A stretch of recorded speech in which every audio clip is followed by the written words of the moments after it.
Praise the Lord. ஆண்டவருடைய நாமத்திற்கு மகிமை உண்டாவதாக. Praise the Lord. Glory be to the name of the Lord. இந்த காலைவேளையிலே மீண்டும் ஒரு முறை தேவனுடைய வார்த்தையை தியானிப்பதற்கு கர்த்தர் நமக்கு கொடுத்த அளவற்ற அவருடைய கிருபை எண்ணி தேவனை ஸ்தோத்திரிக்கிறேன். I once again thank God for giving us grace to come to His presence to meditate the word of God this morning. இந்த நாளிலேயும் 165வது தியானத்தை நாம் நீதிமொழிகளிலிருந்து கவனிக்கிறோம். Today we are listening to devotion number 165 from the book of Proverbs. கர்த்தர் தாமே இன்றைக்கு நம்ம ஒவ்வொருவரோடும் இடைப்படுவாராக.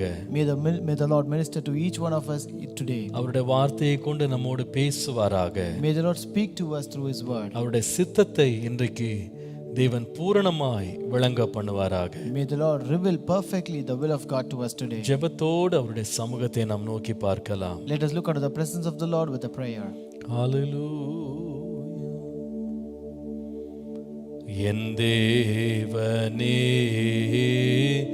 என் அன்பனே வந்திடுவே வல்லமையா என் தேவனே என் அன்பனே வந்திடுவே வல்லமையா ஆசீர்வாத நீரை உட அன்பே என் மேல் இறங்கிடும் ஆசீர்வாத நீரை உடன் அன்பே என் மேல் இறங்கிடும் இரண்டு மூன்றோ பேர்கள் எங்கே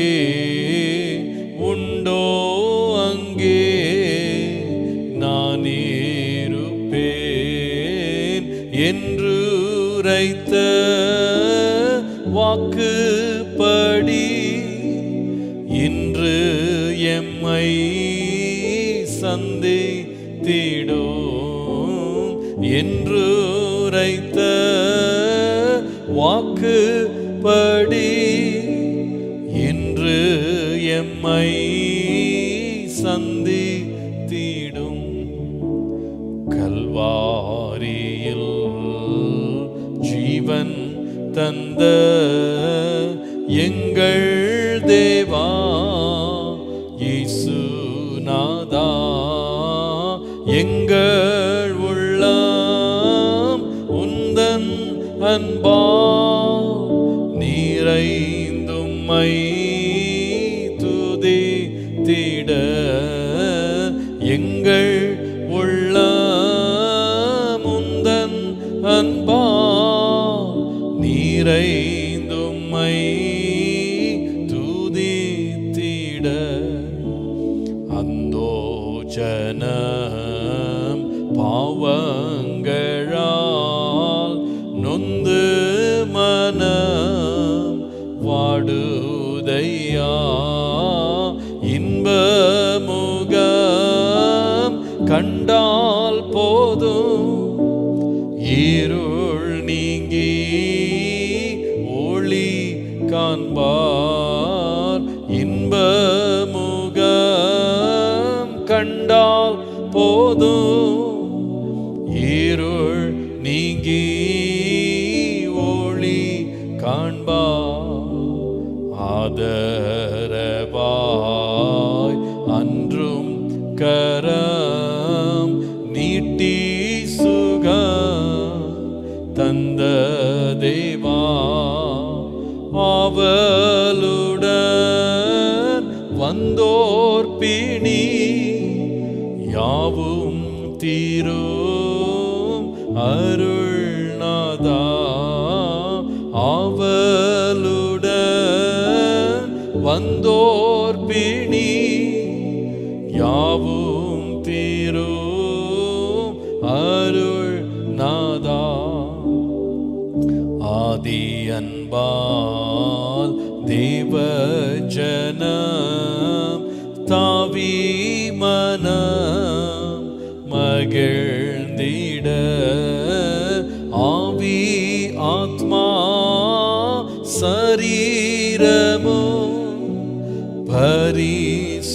பரிசுத்தம் அடைந்திட ஆவி ஆத்மா சரீரமும் பரிசுத்தம் அடைந்திட என் தேவனே என் நண்பனே வந்திடுவீர் வல்லமையால் ஆசீர்வாத நிறைவுடன் அன்பே என் மேல் இறங்கிடும் ஆசீர்வாத நிறைவுடன் அன்பே என் மேல் இறங்கிடும்.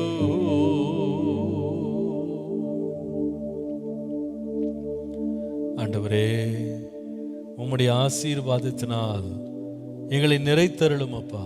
Lord, fill us with your blessings, Lord.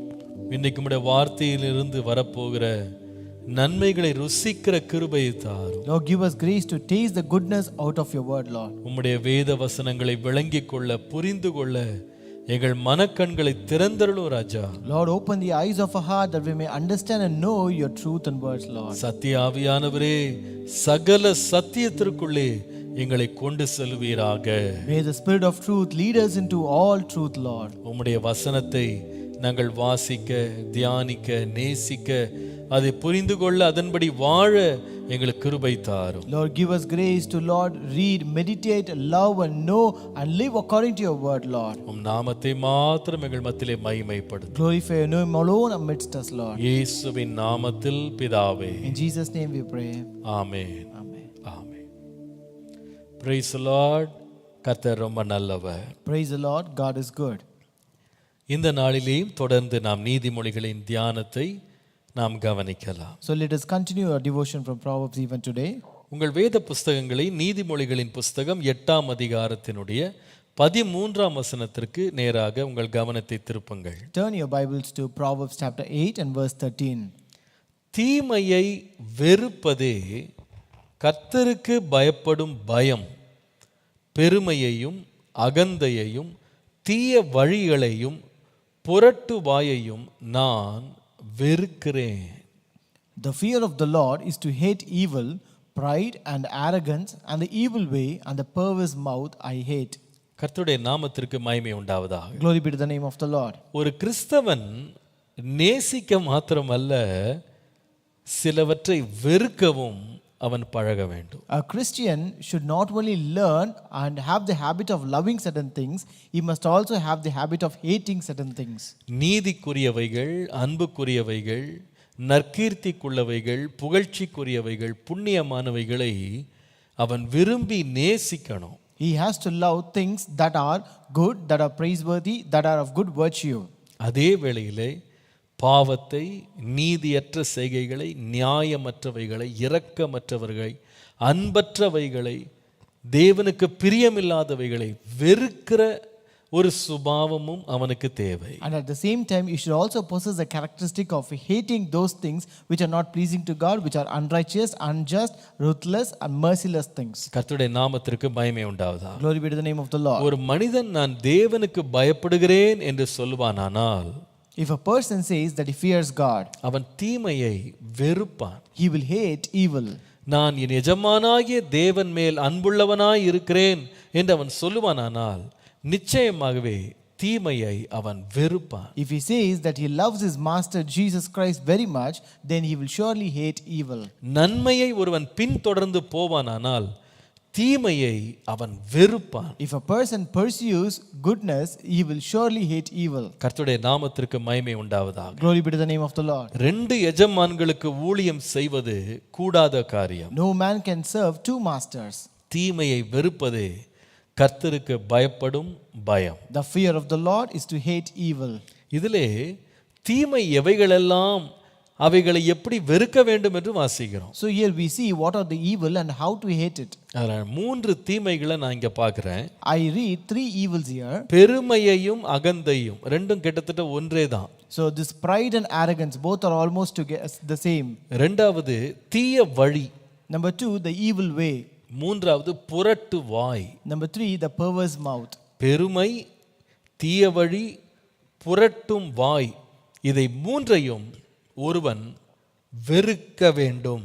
A person ought to hate pride and arrogance, the evil way and the perverse mouth. கர்த்தருடைய நாமத்திற்கு மகிமை உண்டாவதாக. Glory be to the name of the Lord. இது மூன்றையும் ஏன் வெறுக்கணும் அப்படின்னு கொஞ்சம் கவனிக்கலாம். So let us listen why we are supposed to hate these 3 things. இந்த மூன்று காரியங்களை ஒவ்வொன்றாய் தேவ கிருபையின்படி நாம் கடந்து வருவோம். So let us learn one by one by the grace of God. முதலாவது நீதிமொழிகள் 8:13 கொடுக்கப்பட்ட முதல் காரியம், அந்த பட்டியல்ல தீமையை வெறுக்க வேண்டிய முதல் தீமை பெருமை, அகந்தை. So the first thing that we are supposed to hate according to Proverbs 8:13 is hate pride and arrogance. நீங்கள் வேதம் முழுவதும் வாசிப்பீர்களானால் வேதத்தில் இந்த பெருமை, அகந்தை, மேட்டிமை போன்ற பலவிதமான வார்த்தைகள், ஒரே அர்த்தத்தை சொல்லும் பலவிதமான வார்த்தைகள் கிட்டத்தட்ட 200 முறை எழுதப்பட்டிருக்கிறது. So when you read the entire Bible, these words such as arrogance, arrogant, proud and haughty, which means the same, are mentioned over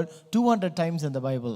நீங்கள் இந்த வேதம் எந்த நிலையிலேயும் பெருமையை குறித்து பேசும் பொழுது, அது கையாளும் போது, அது தேவனால் அருவருக்கப்படுகிற காரியம், தேவனுக்கு விரோதமான காரியம் என்கிற நிலையிலேயே அது கையாளப்படுறதை நீங்க பார்க்கலாம். So in every occurrence where it is handled in the Bible, you can see that this is a behavior or attitude that is detested by God. இந்த பெருமை அப்படின்ற வார்த்தை எபிரேய மொழியில எந்த விதமான ஒரு கண்ணோட்டத்தில் பார்க்கப்படுகிறது என்று சொன்னால், உயர்த்துவது அப்படின்ற கண்ணோட்டத்தில் பார்க்கப்படுகிறது. So in Hebrews, if you see that this word pride is actually expressed as a height. அதாவது இங்கிலீஷ்ல lofty ஐஸ், உன்னை உயர்த்தினாயே, உயரமானது, இதெல்லாம் அதற்கு சம்பந்தப்படுத்தி அது பார்க்கப்படுது. So it is equally expresses a height or loftiness. அதே வழியில கிரேக்க மொழியில வருவீர்களானால் இந்த பெருமை அப்படின்றத நீங்கள் பார்க்கும் பொழுது அது ஒரு விதமான பஃப்ட் அப்னு சொல்லுவாங்க, அதாவது பொங்கி வருவது அப்படின்ற அர்த்தத்தோடு அது கையாளப்படுகிறது. So in Greek language it refers to a person being puffed up. அதாவது ஒரு பூரியை அந்த மாவு எண்ணெயில் போட்டிங்கன்னா புஷ்ன்னு அப்படியே பொங்கிடும். So if you have this atta flour and you put it into the oil, it just puffs up. இந்த பூரியை பார்த்தீங்கன்னா அவ்வளோ அழகாக பஃப்னு நல்ல பால் மாதிரி இருந்தாலும், பெரிய உணவு சைஸாக தெரிஞ்சாலும் அதுக்குள்ளே என்ன இருக்குன்னா வெறும் காற்று தான் இருக்குமே தவிர அதில் ஒன்றும் இருக்காது. So if you even when you look at that puri or anything, that might be puffed up into a bigger substance, but you don't find any substance inside. It is just filled with air alone. அதே போல தான் பெருமை உள்ளவன் வெளியில் தன்னையே பெரிய ஆளாக அவன் உயர்த்தி பெரிதுபடுத்தி காமிச்சாலும் உள்ள ஒன்று இருக்காது அப்படின்ற அர்த்தத்தில் தான் கிரேக்க மொழியில் இந்த பதம் பயன்படுத்தப்படுகிறது. Similarly, a person who is proud, even though he shows himself to be great and big outside, but inside there is nothing, that is what it refers in the Greek language. அதனால தான் கர்த்தருடைய ஊழியத்திற்கு எடுக்கப்படுறவங்க, அபிஷேகிக்கப்படுகிறவங்க, தெரிந்தெடுக்கப்படுறவங்களை பற்றி அப்போஸ்தலனாகிய பவுல் ஜாக்கிரதையா இருக்க சொல்லும் பொழுது, எப்படிப்பட்ட சுபாவங்கள் அவங்களுக்குள்ள இருக்கக்கூடாது அப்படின்னு சொல்லும் பொழுது அவர்களை பற்றி எழுதும்போது 1 தீமோத்தேயு 3:6 வாசித்தா, அவன் இருமாப்படைந்து பிசாசு அடைந்த ஆக்கினிலே விழாதபடிக்கு நூதன சீஷனா இருக்கக்கூடாதுன்னு போட்டிருக்கு. So that's why when Paul writes about the servant of God who ought to be anointed and chosen for the ministry of God, he says in 1 Timothy 3:6 that he must not be a recent convert, or he may become puffed up with conceit and fall into condemnation of the evil. அதாவது அர்த்தம் என்ன? What does it mean? அவன் இருமாப்படைந்து அப்படின்னா puff ஆயிடக்கூடாது. அவன் தன்னையே தான் இருக்கிற நிலையை விட ரொம்ப பெருசா நினைச்சிடக்கூடாது. So it means that he should not inflate himself or puffed up with those things of pride. அதனால அவன் ஆக்கினையில விழுந்துடக்கூடாது. So otherwise or lest he will fall into condemnation of the devil. அதுல ஒரு முக்கியமான வார்த்தை என்னன்னா, அவன் நூதன சீஷனா இருக்கக்கூடாது அப்படின்னு போட்டிருக்கு. அது புதிய சீஷனா இருக்கக்கூடாது. And an important word that is mentioned here is he should not be a recent convert. அதாவது புதிதாக ரட்சிக்கப்பட்டவனா இருக்கக்கூடாதான். And he should not be a recent or newly saved person. அப்படின்னா அர்த்தம் என்னன்னா, ஒருவன் ரட்சிக்கப்பட்டு ஆவிக்குரிய வாழ்க்கையில வளரும்போது அவனுக்குள்ள இந்த மாதிரி மேட்டிமை அல்லது இருமாப்பு, தன்னையே பெரிதாக்கி கொள்கிற சுபாவங்கள் இருக்கக்கூடாது அப்படின்னு கர்த்தர் எதிர்பார்க்கிறாரு. So it means that if a person is newly saved and when he grows up in a Christian life, these kinds of things like this arrogance, this pride should not be present in his life. வளர்ச்சியில பெருமைக்கு முட்டுக்கட்டை அல்லது பெருமைக்கு ஒரு முடிவு கட்டுற ஒரு வாழ்க்கை தான் வளர்ச்சிக்கு அடையாளமா இருக்கு. So a life which denotes growth is a life which brings an end to this pride. இந்த பெருமை ஒரு மனிதனையும் மேன்மைப்படுத்தினதே கிடையாது, அவனை இன்ஃபேக்ட் வஞ்சித்து தான் இருக்கே தவிர ஆசீர்வதித்தது கிடையாது. This pride never blessed or exalted any person. In fact, it has actually deceived many.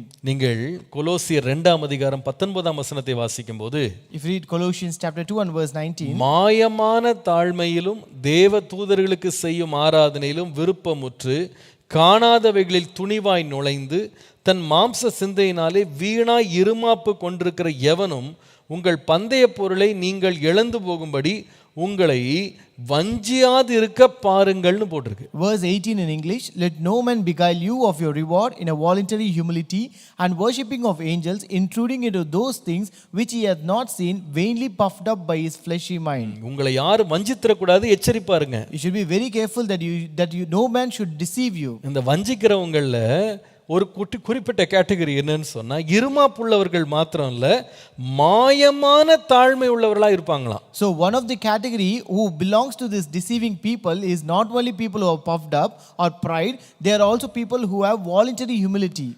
Not only people who are proud, but people who have a false appearance of humility. அவங்க உள்ள உண்மையா பெருமை உள்ளவர்கள் தான், இருமாப்புள்ளவர்கள் தான். ஆனா வெளியே தோற்றத்தை எப்படி காமிப்பாங்கன்னா ரொம்ப தாழ்மையானவர்களாக தன்னை காமிச்சுக்கிடுவாங்க. But truly inside they are really proud and very arrogant, but outside they show as if they are humble. இந்த பெருமை தேவனுடைய பார்வையிலே பெரிய பாவமாக அருவருப்பாக கருதப்படுகிறது. This pride is viewed as a great sin and as an abomination in the sight of God. ஏன்? Why? கர்த்தர் தனக்குரிய கனத்தையும் மகிமையையும் மாட்சிமையையும் ஒரு மனிதன் தனக்கென்று எடுத்துக்கொள்ள முயற்சி செய்வதுதான் பெருமை. Because it presumes to possess excellence, the glory and majesty that belongs to God, to himself. இதை நாம் ஒவ்வொரு நாளும் ஆராய்ந்து பார்த்து இவைகளை வெறுக்கிற ஒரு நிலைக்கு நாம் இருக்கணும். We have to analyze and search each and every day, and we have to be careful about it. ஏன் இது ரொம்ப ஜாக்கிரதையா கவனிக்கணும்னா, உபதியாவின் புஸ்தகம் 3ஆம் அதிகாரத்துக்கு வரும்பொழுது அதுல வாசிக்கிறோம், உன்னுடைய சொந்த பெருமையினால நீ வஞ்சிக்கப்பட்டாயின்னு போட்டிருக்கு. So why we have to be very careful about it? If you come to Obadiah chapter 3, you can read that you have been deceived by your own pride. அர்த்தம் என்ன? What does it mean? நமக்குள்ள பெருமை இருக்குன்னு நமக்கே தெரியாதபடி அது நம்மளை வஞ்சித்துரும். So it means that many times we are not aware of the pride that is present in ourselves. நாம் அதை ஆராய்ந்து பார்த்து நாம வேதனை உண்டாக்குகிற வழிகளை நம்மை விட்டு விலக்கி கர்த்தரிட திரும்பணும். So we have to search ourselves, and if you find any kind of evil ways in us, we have to turn to God. ஏனென்றால் அது கர்த்தருக்கு அருவருப்பானது என்று சொல்லி நீதிமொழிகள் 16ஆம் அதிகாரம் 5ஆம் வசனத்துல வாசிக்கிறோம். So we read in Proverbs 16:5 that it is an abomination to the Lord. கர்த்தருடைய நாமத்திற்கு மகிமை உண்டாவதாக. Glory be to the name of the Lord. நாம் ஏற்கனவே இதை தியானித்திருக்கிறோம். நீதிமொழிகள் 6ஆம் அதிகாரம் 16 இருந்து 19 பார்க்கும்போது தேவன் வெறுக்கிற அருவருக்கிற 7 காரியங்கள்ல ஒரு முக்கியமான காரியம் மேட்டிமையான கண் என்று பார்க்கிறோம். We have already meditated from Proverbs chapter 6 verses 16 to 19. One of the 7 things the Bible tells that God hates is haughty eyes. நீங்கள் மார்க் எழுதின சுவிசேஷம் 7ஆம் அதிகாரம் 20 முதல் 23 வசனங்களை நீங்கள் வாசிப்பீர்களானால், if you read Mark chapter 7 verses 20 to 23, தன்னுடைய வாழ்க்கையிலிருந்து ஒரு மனுஷனுக்குள்ளிருந்து புறப்படுகிற மனுஷனை தீட்டுப்படுத்துகிற காரியங்கள் எழுதப்பட்டுள்ள 13 காரியங்கள்ல ஒரு முக்கியமான காரியம் என்னன்னு கேட்டீங்கன்னா பெருமை.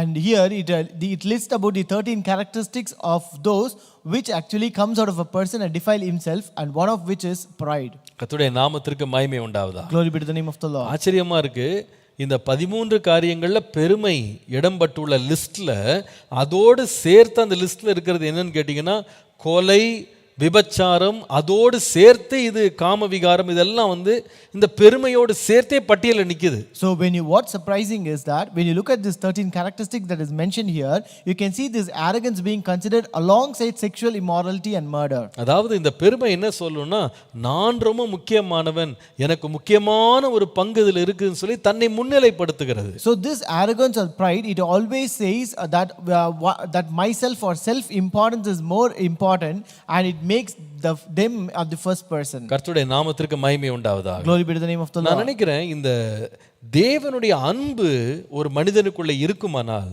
அவனிலே பெருமை காணப்படாது. So if the love of God is present in a person, this arrogance will not be present in him. 1 கொரிந்தியர் 13ஆம் அதிகாரம் 4ஆம் வசனத்தை வாசித்தால், If you read 1 Corinthians 13:4, அன்பு நீடிய சாந்தமும் தயவும் உள்ளது, அன்பிற்கு பொறாமை இல்லை, அன்பு தன்னை புகழாது, இருமாப்பா இராது. it is love is patient and kind, love does not envy or boast, it is not arrogant. அது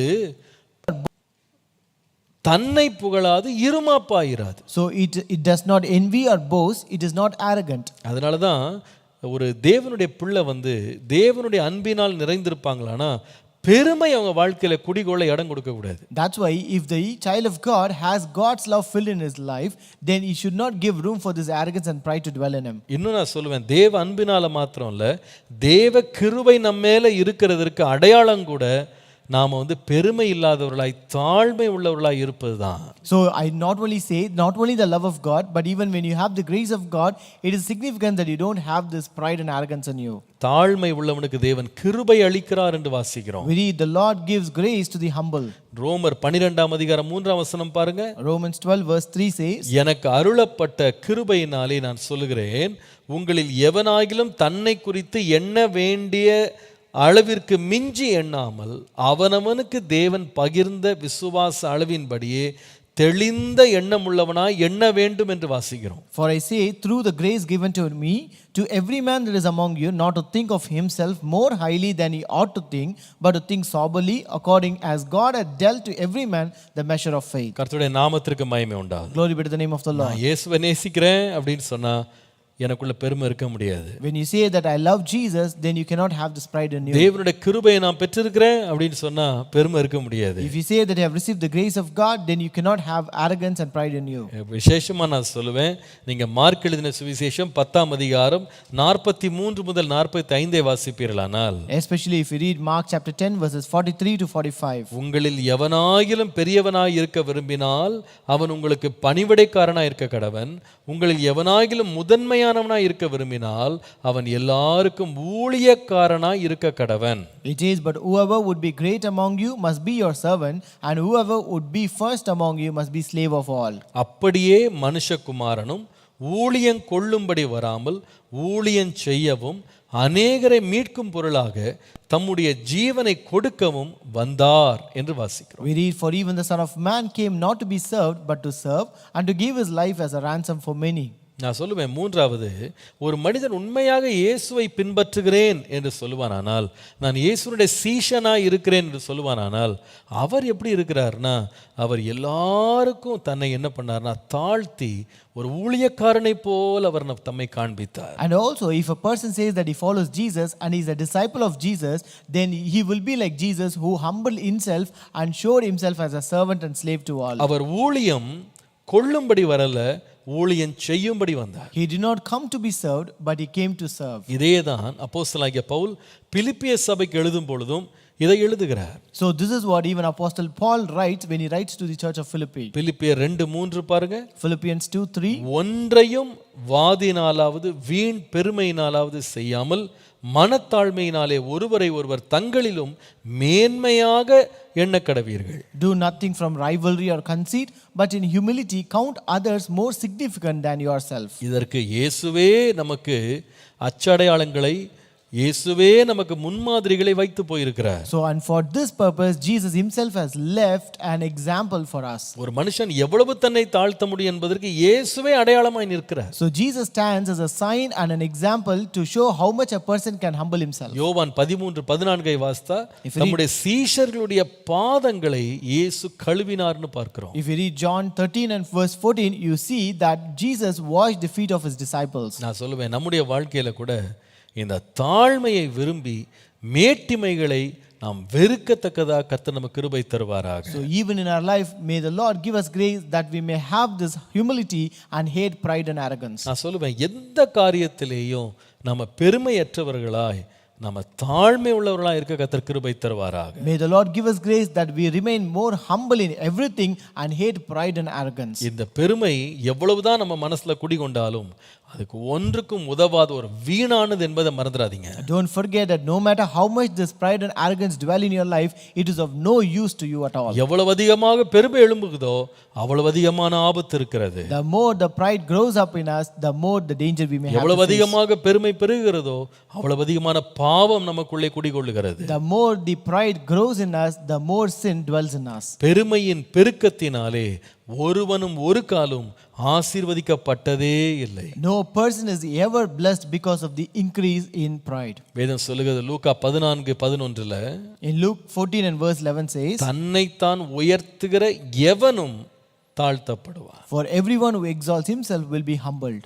நம்மை பெருமைப்படுத்துறதுனால நமக்கு எந்த பயனும் கிடையாது. So when you exalt yourself, you're not going to get anything out of it. சொன்னா கரெக்டா சொல்லணும்னா பெருமையா இருக்க தான் நம்ம வாழ்க்கையில வேதனையும் இழப்பும் நிச்சயம் வரும். To say it right, if you remain pride and arrogant, you will have more loss and sin in your life. நீங்கள் அதனால தான் 2 நாளாகமம் 26ஆம் அதிகாரம் 16ஆம் வசனம் வாசித்தீங்கன்னா, If you read 2 Chronicles 26 and verse 16, உசியா ராஜா கர்த்தருடைய சமூகத்திலே போய் தூபங்காட்டுறதுக்கு போய் துணிந்து நின்றான். So here we read about King Uzziah who dared to burn incense on the altar of incense. வேதம் சொல்லுகிறது அந்த நேரமே கர்த்தருடைய தண்டனையை பெற்றவனாக அவன் குஷ்டரோகியாக வெளியே வந்தான். The Bible says he was at that moment was stuck with leprosy as a punishment of God, and he came out with leprosy. 2 நாளாகமம் 32ஆம் அதிகாரம் 25 முதல் 26 பாருங்க. If you read 2 Chronicles 32 verses 25 and 26, எசேக்கியா ராஜாவை கர்த்தர் வியாதியிலிருந்து சுகமாக்கின பின்பாக அவனுடைய இருதயம் மேட்டிமை அடைந்தது. so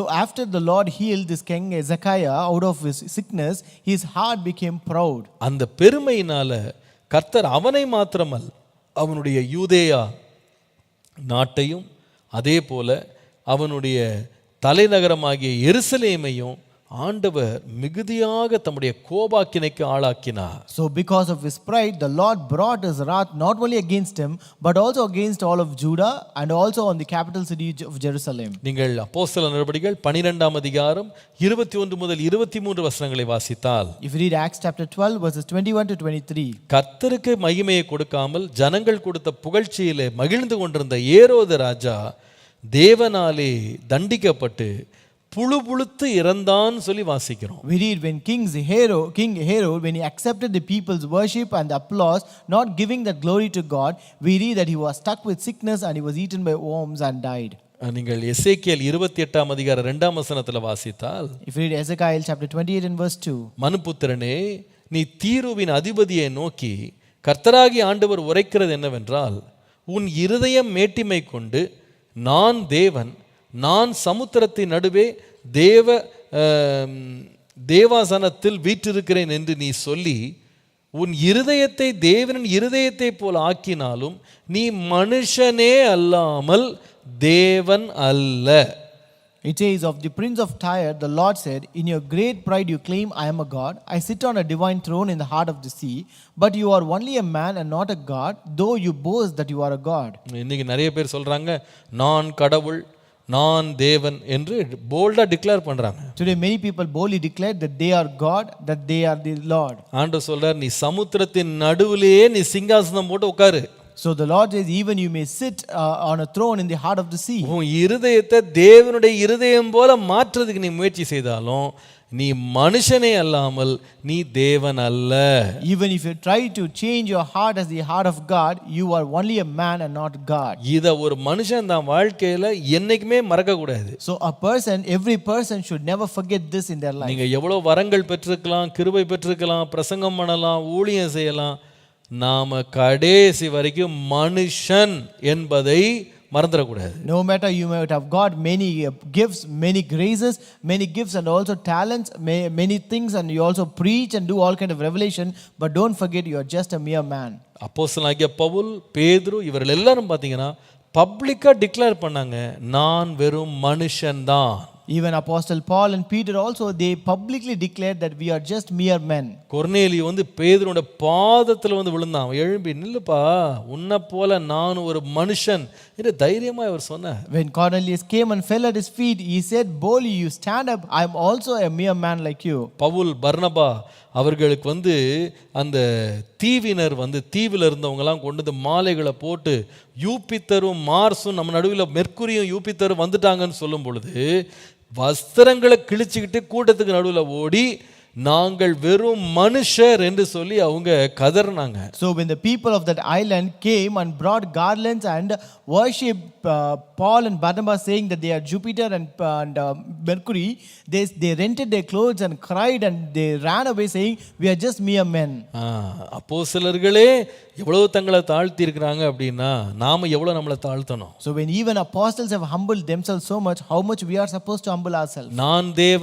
நான் தேவனுக்கு இணையானவன் அப்படின்னு சொல்லி முழக்கமிடுறவங்களுடைய ஆவி பரிசுத்த ஆவியானவற்றிலிருந்து வர்றதில்லை, தேவனிட்டிருந்து வர்றது கிடையாது. The spirit that declares that they are God and they are equal to God is not the spirit that comes from the Holy Spirit, and it is not from God. அது வெளிப்பாடு கிடையாது, அது வந்து மார்க்க பேதம்.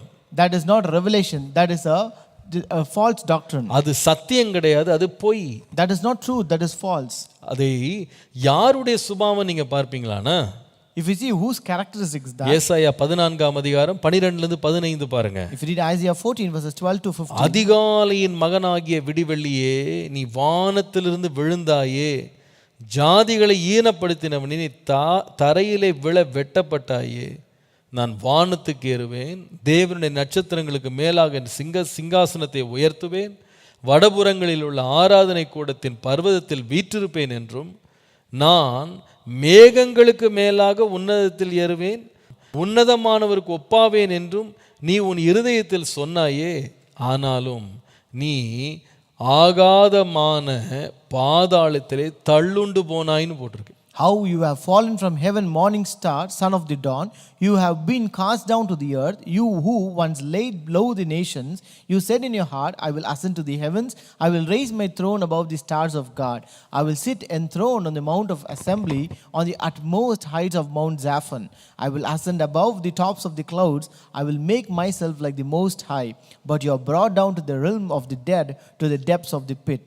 கர்த்தருடைய நாமத்திற்கு மகிமை உண்டாவதா. Glory be to the name of the Lord. வேத பண்டிதர்கள் இந்த பகுதியை லூசிஃபரினுடைய விழுகைக்கு அவங்க இதை சுட்டி காட்டுறாங்க. So most of the Bible scholars believe and refer this passage to the fall of Lucifer. இந்த சுபாவம் தேவனுடைய சுபாவம் அல்ல. அவர் இந்த உலகத்தில் நமக்கு காண்பித்த முன்மாதிரி என்னன்னா, நான் சாந்தமும் மன தாழ்மையுமாய் இருக்கிறேன், என்னிடத்தில் கற்றுக்கொள்ளுங்கள். So this character is not God's character. The character that the example that is set forth in this world is that I am very meek and lowly in heart, and you also follow me. கர்த்தருடைய நாமத்திற்கு மகிமை உண்டாவதா. Glory be to the name of the Lord. Pavul இயேசுவை பற்றி எழுதும் பொழுது, when Paul writes about Jesus, பிலிப்பியர்ல வாசிக்கிறோம், we read மரணபரியந்தம் தம்மை தாழ்த்தினார். So we read in Philippians, he humbled himself unto death. கர்த்தருடைய நாமத்திற்கு மகிமை உண்டாவதா. Glory be to the name of the Lord. நீங்கள் வேதத்தில் வாசிப்பீர்களான அந்த பெருமையினால தண்டனையும் வேதனையும் அனுபவித்தவங்க தனிப்பட்ட நபர்கள் மாத்திரம் இல்ல, இந்த பெருமையை கொண்ட நாடுகளை, தேசங்களை, சாம்ராஜ்யங்களை கர்த்தர் வந்து அழித்திருக்கிறார், நிர்மூலம் பண்ணியிருக்கிறார். If you read the Bible, you can see this pride not only caused the ruin and destruction of individual people alone, but also the destruction of many nations, countries and many kingdoms. நீங்கள் அப்புறமா நேரம் கிடைக்கும் போது ஏசாயா 3ஆம் அதிகாரம் 16ஆம் வசனம், எசேக்கியேல் 16ஆம் அதிகாரம் 50ஆம் வசனம், ஓசியா 3ஆம் அதிகாரம் 6ஆம் வசனம், ஜெபனியா 3ஆம் அதிகாரம் 11ஆம் வசனம், இந்த வசனங்கள்லாம் அப்பமா வாசித்து பாருங்க. Later when you find time, kindly read Isaiah 3:16, Ezekiel 16:50, Hosea 13:6, Zephaniah 3:11 and see.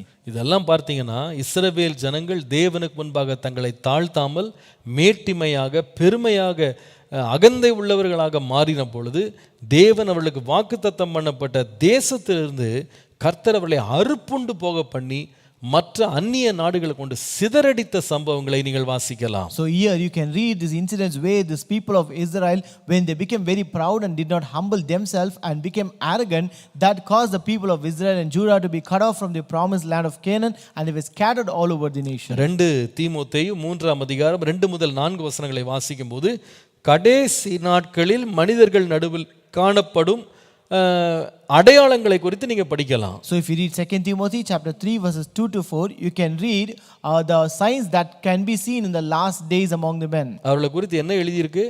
What is written about there? அவர்கள் எப்படி இருப்பாங்கன்னா அகந்தை உள்ளவர்களா இருப்பாங்கன்னு 2ஆம் வசனத்துல பார்க்கிறோம். So verse 2 it says they will be boastful and proud. தாய் தகப்பன்மாருக்கு கீழ்ப்படியாம இருப்பாங்க. They will be disobedient to their parents. நீங்கள் 4ஆம் வசனத்துல பாத்தீங்கன்னா அவங்க இருமாப்புள்ளவர்களாய் இருப்பார்கள்னு போட்டிருக்கு. So verse 4 says they will be puffed up with pride.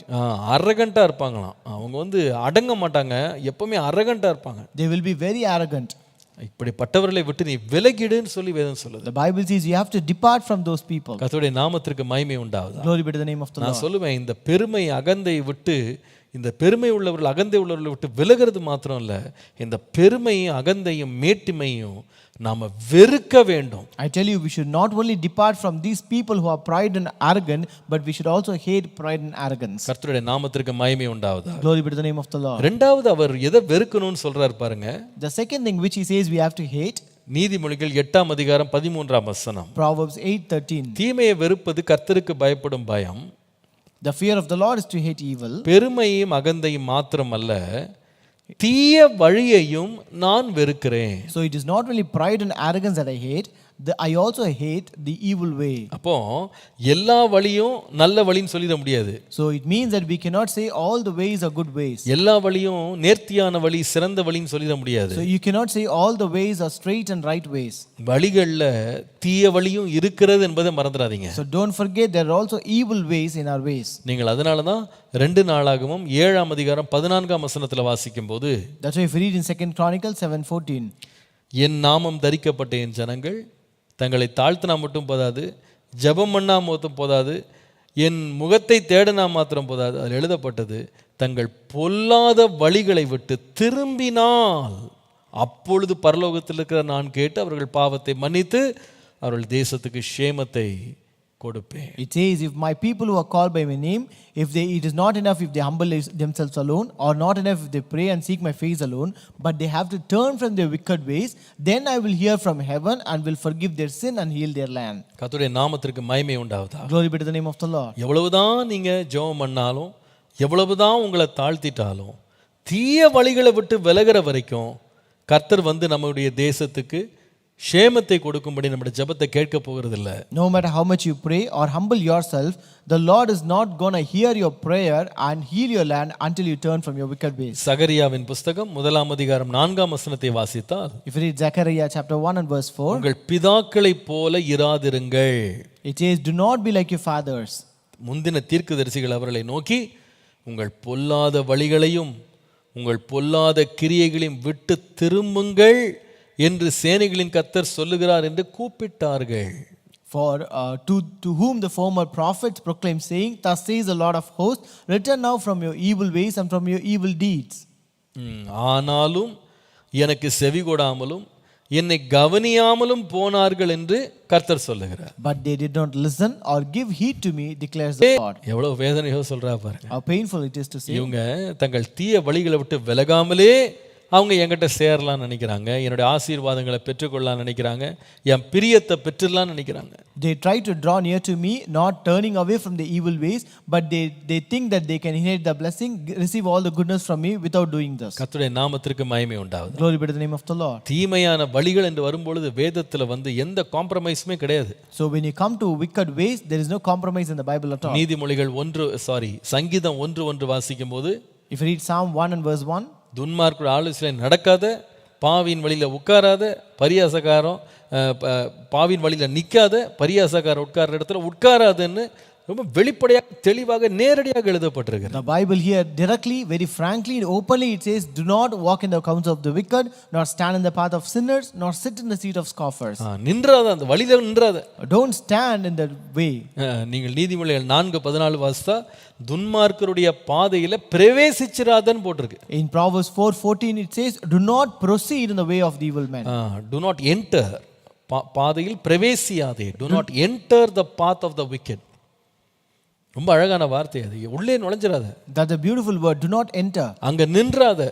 And you don't stand there. இன்னும் அந்த வசனத்தின் 2வது பகுதி ரொம்ப நல்லா இருக்கு. நீதிமொழிகள் 4:14 பார்க்கும்போது தீயோருடைய வழியில் நடவாதே அப்படின்னு இருக்கு. If you read the second part of verse 4 and verse 14, do not proceed in the way of evil men. அதுல இங்கிலீஷ்ல இருக்கிற டிரான்ஸ்லேஷன் ரொம்ப நல்லா இருக்கு. ஒரு டிரான்ஸ்லேஷன்ல வந்து வாக்னு போடுறதுக்கு பதிலா அந்த டிரான்ஸ்லேஷன்ல வந்து ப்ரொசீட்ன்ற வார்த்தை இருக்கு. So in English translation, one of the translations says, do not proceed in the way of evil men. அது அர்த்தம் என்னன்னா, நீ வந்து அந்த வழியில உள்ள நுழைஞ்சிராத, நின்றாத, ஒருவேளை தெரியாம உள்ள போயிட்டினா கூட அதுல தொடராதன்னு அர்த்தம். So it means don't enter into that path, don't stand there. If in case you have entered unaware, don't proceed in that path. கர்த்தருடைய நாமத்திற்கு மகிமை உண்டாவதாக. Glory be to the name of the Lord. இதுக்கு ஏன் இப்படி நம்ம அதுல நுழைய கூடாதுன்னு வேதம் சொல்லுது. So why we are not supposed to enter into that path? முதலாவது, அது தேவனுக்கு அருவருப்பானது.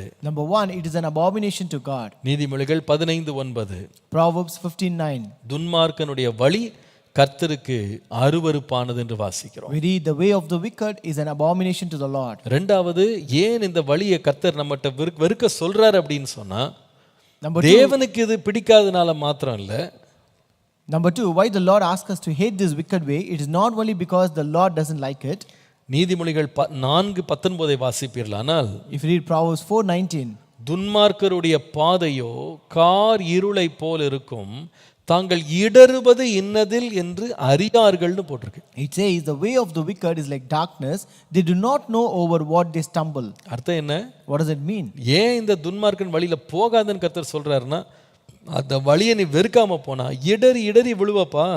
So why does the Lord say you should not enter into this wicked way? It's because if you enter in that path, you will stumble and fall. உன்னை நீ காயப்படுத்திக் கொள்ளுவாய். You will hurt yourself. இன்னும் ஆண்டவர் அதிகமா சொல்லுவாரு. நீங்கள் சங்கீதம் 1:6 வாசிக்கும் போது, And the Lord says more in Proverbs Psalm 1:6, கர்த்தர் நீதிமான்களின் வழியை அறிந்திருக்கிறார், துன்மார்க்கரின் வழியோ அழியும் அல்லது நாசமாகும்னு இருக்கு. it says, for the Lord knows the way of the righteous, but the way of the wicked will perish. அதனால தான் கர்த்தர் ஏசாயா 55:7 சொல்லும் பொழுது, That's why when the Lord says in Isaiah 55:7, துன்மார்க்கன் தன் வழியையும் அக்கிரமக்காரன் தன் நினைவுகளையும் விட்டு கர்த்தரிடத்தில் திரும்ப கடவன், அவர் அவன் மேல் மனதுருகுவார் என்று போட்டிருக்கு. it says, let the wicked forsake his way, and the unrighteous man his thoughts, and let him return to the Lord, and he will have compassion on him. இந்த காலையில நம்ம வெறுக்க வேண்டியது ஒண்ணு, தீமையான பாதை. So this morning, the thing that we are supposed to hate is the wicked way. தேவனுக்கு பிரியமத வழிகளை நான் வெறுக்கிறேன். I hate the wicked ways which is not pleasing to God. அதுதான் நம்ம இன்னைக்கு நேற்றைக்கு கூட நம்ம வாசித்தோம் பாருங்க. 101ஆம் சங்கீதத்துல பார்த்தோம், வழி விலகுற செய்கையை நான் வெறுக்கிறேன், அது என்னை பற்றாதுன்னு சொல்லுவாரு. That's what yesterday we learned that in Psalm 101 that I hate the evil way, I hate those who walk in the evil way. அவர் சொல்வாரு. He says that I hate those who walk in the evil way. 3ஆம் வசனத்துல படிக்கிறோம். Verse 3 we read that. வழி விலகுற செய்கையை வெறுக்கிறேன், அது என்னை பற்றாது அப்படின்னு சொல்வாரு. It says I hate the way of the evil way, and it will not cling to me. கர்த்தருடைய நாமத்திற்கு மகிமை உண்டாவதாக. Glory be to the name of the Lord. வெறுக்க வேண்டிய முதலாவது காரியம் பெருமை. The first thing that we are supposed to hate is pride and arrogance. இரண்டாவது வெறுக்க வேண்டியது தீமையான பாதை. Number 2, hate the wicked way. மூன்றாவது ஒன்றுக்கு நாம் வெறுக்க வேண்டியது நீதிமொழிகள் 8:13 வாசிக்கும் போது, if you read Proverbs 8:13 again, புரட்டு வாயை நான் வெறுக்கிறேன். I hate the perverse mouth. வெறுக்க வேண்டிய மூன்றாவது காரியம் புரட்டி பேசுற வாய் அல்லது வார்த்தைகளை நாம வெறுக்கணும். The third thing that we are supposed to hate is perverse mouth. நீங்கள் நீதிமொழிகள் 4:24 வாசித்தீங்கன்னா, if you read Proverbs 4:24, வாயின் தாறுமாறுகளை உன்னை விட்டு அகற்றி உதடுகளின் மாறுபாட்டை உனக்கு தூரப்படுத்து என்று வாசிக்கிறோம். we read, put away from yourself a perverse mouth, put corrupt lips far from you. நீங்கள் நீதிமொழிகள் 6:12 வாசிப்பீர்களானால், if you read Proverbs 6:12, பேலியாளின் மனுஷனாகிய ஒரு துன்மார்க்கன் ஆகடியம் பேசி திரிகிறான்னு போட்டிருக்கு. It says, a worthless person, a man of iniquity, is he that walketh with a perverse mouth.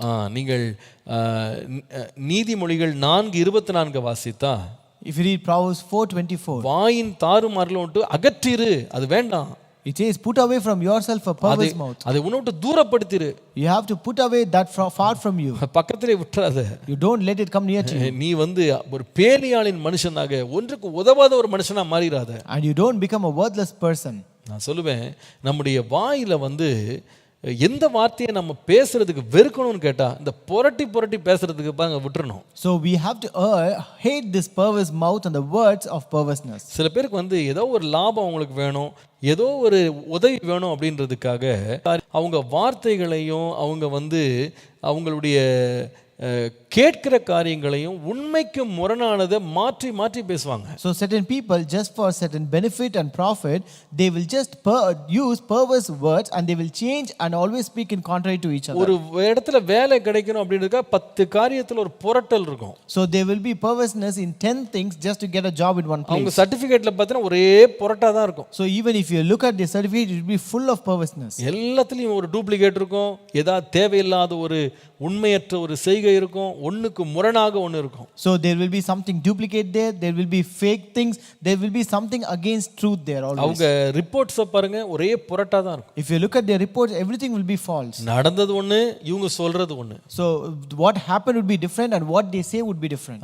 எதுக்குமே உண்மை இருக்காது. There will not be truth in anything. ஒரு நேரத்துக்கு ஏத்த மாதிரி பச்சோந்தி போல மாத்தி பேசிட்டே இருப்பாங்க. Like a chameleon, they will just change colors according to the situation. கர்த்தருடைய நாமத்திற்கு மகிமை உண்டாவதாக. Glory be to the name of the Lord. இந்த மாறுபாடா பேசுறது, புரட்டி பேசுறது, இந்த நாவை நாம வெறுக்கணும். We have to hate this perverseness and this perverse mouth. புரட்டு வாயை நான் வெறுக்கிறேன். I hate perverse mouth. கர்த்தருடைய நாமத்திற்கு மகிமை உண்டாவதாக. Glory be to the name of the Lord. கர்த்தர் நம்முடைய உதடுகளை சுத்திகரிப்பாராக. May the Lord cleanse our lips. கர்த்தர் நம்முடைய வார்த்தைகள்ல தூய்மையை தருவாராக. May the Lord give that cleanness in our words. நம்முடைய வாயில தான் ஜீவனும் மரணமும் இருக்கு, மறந்துடாதீங்க. Don't forget, our life and death is in our mouth. வாயில் உள்ள வார்த்தைகளை புரட்டணும்னா வாழ்க்கையும் புரட்டா தான் இருக்கும். So if you turn words and change words, then your life will also be perverse. If you are twisting your words, your life will also be twisted. அதை மறந்துடாதீங்க. Don't forget that. நம்ம twist பண்ணி ஆம் என்றால் ஆம், இல்லை என்றால் இல்லை. உண்மையா சொல்லிட்டீங்கன்னா இல்லதை இல்லாதுன்னு சொல்லுங்க, உள்ளதுன்னு சொல்லுங்க. எதற்கு மிஞ்சினது எல்லாமே என்னன்னா தீமையா இருக்கும், பாவமா இருக்கும். So if it is yes, say yes. If it is no, say no. Anything beyond that is always evil. நீங்கள் ரொம்ப வேதனையோட ஒரு வசனம் இருக்கு, நீதிமொழிகள் 10:31 வாசித்தீங்கன்னா. So there's a very painful verse where you can read in Proverbs 10:31. நீதிமானுடைய வாய் ஞானத்தை வெளிப்படுத்தும். The mouth of the righteous bringeth forth wisdom. ஆனால் மாறுபாடு உள்ள நாவோ அறுப்புண்டு போம்னு போட்டிருக்கு. It says, but the perverse tongue shall be cut off. அதை நம்ம லிட்டரலா எடுத்துக்க வேண்டிய அவசியம் கிடையாது. We need not take it literally. எழுத்தின்படி கிடையாது. Not literally. ஆனா நான் சொல்லுவேன், இப்படிப்பட்ட புரட்டி பேசி வாழ்றான் பாருங்க, அவனுடைய பேச்சு ரொம்ப நாள் எடுபடாது, ரொம்ப நாள் நீடிக்காது. So this kinds of perverse tongue and perverse mouth will not last long. Their words will not last long. நிச்சயமாய் ஒரு நாள் அவனுடைய பொய் கண்டுபிடிக்கப்படும். Surely one day his lies will be found out. அவன் பேசின பொய்க்கு, அவன் பேசின புரட்டுக்கு அவன் நிச்சயமா கணக்கு கொடுக்காம போக முடியாது. And he may have to give an account for all the words and the perverse words that he uttered. சில பேர் பாருங்க, அதிகாரத்தில் உள்ளவங்க கூட ரொம்ப புரட்டி பேசுவாங்க. So even you can see certain people who are in authority, they will use these twisting words. அவங்க பேச்சு சாமர்த்தியத்தை வைத்து ஜனங்களை, நாட்டை, சாம்ராஜ்யங்களை ஏமாற்றுவாங்க. So because of their eloquent speech and smartness in their speech, they will deceive many people and also nations. ஒரு மனுஷன் என்ன விதைக்கிறானோ அதை அறுத்துருவான். So what a man sows, he shall reap the same. ஒரு நாள் நிச்சயமாய் புரட்டு வாய்க்கு அவங்க பதில் சொல்லாம ஓடிட முடியாது. So one day they cannot run or escape without giving an answer for this perverse mouth. அவங்க சுயலாபத்திற்காக ஜனங்களை ஏமாற்றின எந்த மனிதனா இருந்தாலும் சரி, ஒரு நாள் ஒரு பெரிய விலையை கொடுத்துட்டு தான் இந்த பூமியை விட்டு போகணும். No matter any person, it might be just for their personal profit. If they have done this perverseness, they have to pay a price. இது சரித்திரத்தில் உண்மை. This is true according to history. நீங்கள் வேதம் முழுவதும் வாசித்து பாருங்க, காரியங்கள் இல்லாதவைகளை இருக்கிறவைகள் போல புரட்டி பேசி, ஆலோசனை சொல்லி, சட்டங்கள் இயற்றி, ஜனங்களுக்கு விரோதமானவைகளை தூண்டிவிட்ட யாருமே அவங்க வந்து சமாதானமாக அவங்க முடிவு இல்லை. If you read the entire Bible, you can see people who use this perverseness, who just brought things against people, who twisted things, who brought laws and decrees against people. They never escape from this. ஆமானை கவனித்து பாருங்க. Look at Haman.